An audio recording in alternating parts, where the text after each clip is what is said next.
केंद्र सरकारकडून अत्यावश्यक वस्तू म्हणजेच एस्मा कायदा लागू, घरगुती आणि वाहनांसाठीच्या गॅस पुरवठ्याला प्राधान्य देणार, नैसर्गिक वायूचा पुरवठा आणि वितरण नियंत्रित करण्याचे आदेश।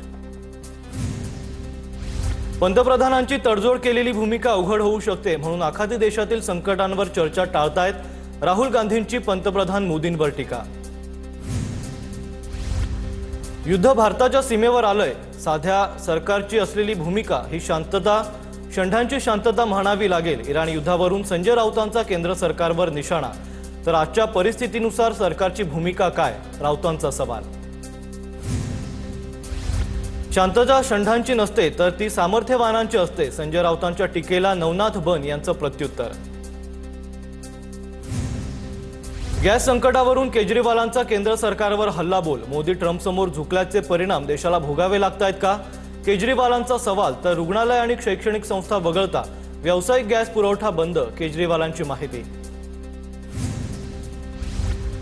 खासदार तेजस्वी सूर्या यांचं केंद्रीय पेट्रोलियम मंत्री हरदीप सिंह पुरी यांना पत्र, रेस्टॉरंट आणि हॉस्पिटॅलिटी क्षेत्राला एलपीजी गॅसचा पुरवठा सुरू ठेवण्याची पत्रातून विनंती। इंधन संकटावर राज्य सरकार सभागृहात बोलण्याची शक्यता, सध्या परिस्थितीबाबत सभागृहात माहिती दिली जाण्याची ही शक्यता।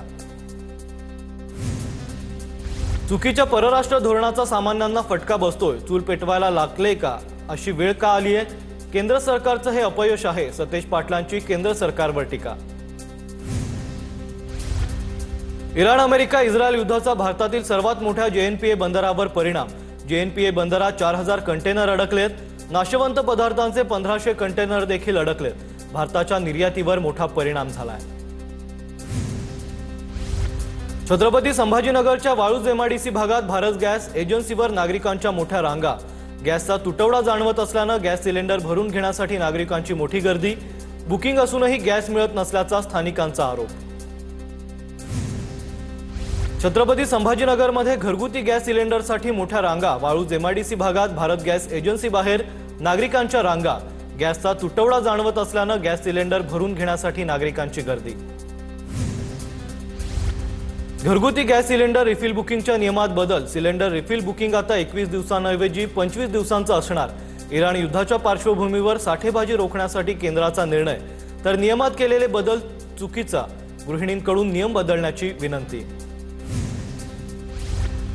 युद्धामुळे ठाण्यातील हॉटेलमध्ये गॅसचा तुटवडा, तर दुसरीकडे गॅसचे दर देखील वाढवण्यात आल्यानं हॉटेल व्यावसायिक नाराज।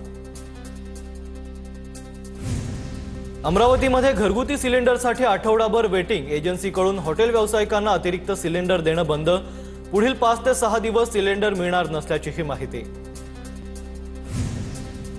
रत्नागिरीत हॉटेल व्यवसायावर युद्धाचा परिणाम, व्यावसायिक गॅस सिलेंडरचा पुरवठा निम्म्यावर आलाय।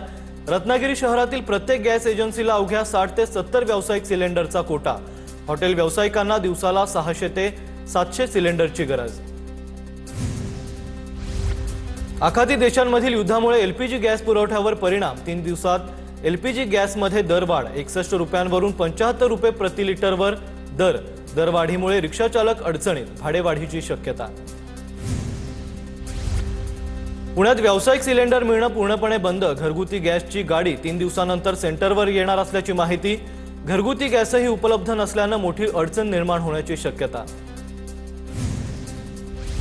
1 महिना पुरेल इतका गॅसचा साठा सध्या पुणे विभागात उपलब्ध, गॅस संपला तर अफवांवर नागरिकांनी विश्वास ठेवू नये, पुरवठा विभागाचे उपायुक्त दिनेश तावरे यांचं आवाहन।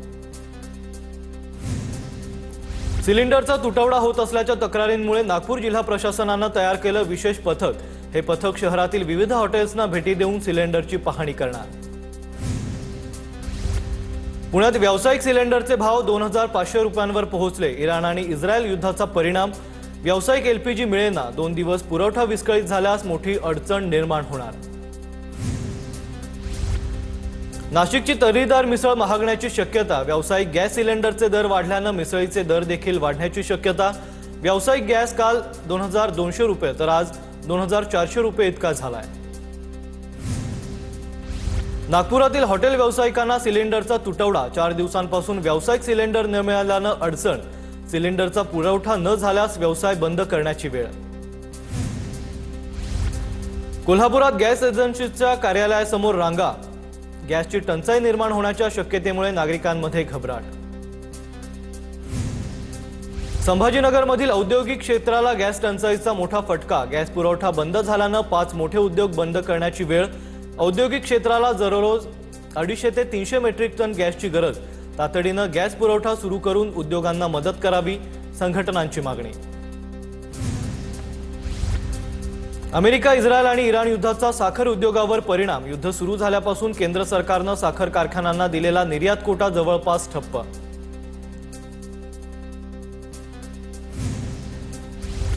ऐन रमजानच्या महिन्यामध्ये खजुराच्या किमती भडकल्या। आखाती युद्धाचा खजुराच्या व्यापारावर परिणाम।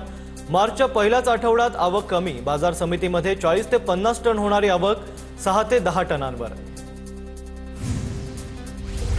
युद्धजन्य परिस्थितीमुळे भाजीपाला निर्यातीवर परिणाम। मुंबईतही भाजीपाला स्वस्त झालाय।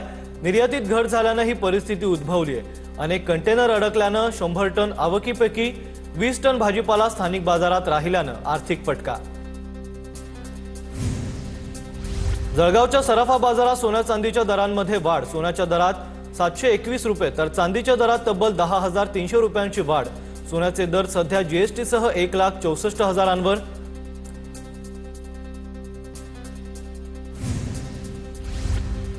गुढीपाडव्यासाठी साखरेचे हार बनवण्याच्या कामाला वेग। महागाईमुळे साखरेच्या हाराच्या किमती गगनाला भिडल्या। साखर आणि मजुरीच्या दरामध्ये वाढ। साखर गाठी हाराच्या दरात सुमारे 40% वाढ। लोकसभेत विरोधकांचा गदारोळ। सभागृहात जोरदार घोषणाबाजी। एसआयआरच्या मुद्द्यावरून विरोधकांचा सभागृहात गोंधळ तर विरोधकांचा तमाशा संपूर्ण देश पाहतोय। मंत्री शिवराजसिंह चौहान यांचं वक्तव्य। गोंधळामुळे सभागृहाचं कामकाज स्थगित। उद्धव ठाकरेंचा 23 मार्चला दिल्ली दौरा। उद्धव ठाकरेंचा दिल्लीत 2 ते 3 दिवस मुक्काम असण्याची शक्यता। उद्धव ठाकरे दिल्लीत इंडिया आघाडीच्या नेत्यांची भेट घेण्याचीही शक्यता। नरकातला स्वर्ग या राऊतांच्या पुस्तकाच्या इंग्रजी आवृत्तीचं दिल्लीत प्रकाशन होणार। विधानसभेतील लक्षवेधी प्रश्नांची संख्या वाढणार। सर्वपक्षीय आमदारांची मागणी मान्य। विधानसभेत आता प्रतिदिन 5 लक्षवेधी स्वीकारल्या जाणार। सर्वपक्षीय आमदारांच्या निवेदनानंतर राहुल नार्वेकरांचा निर्णय।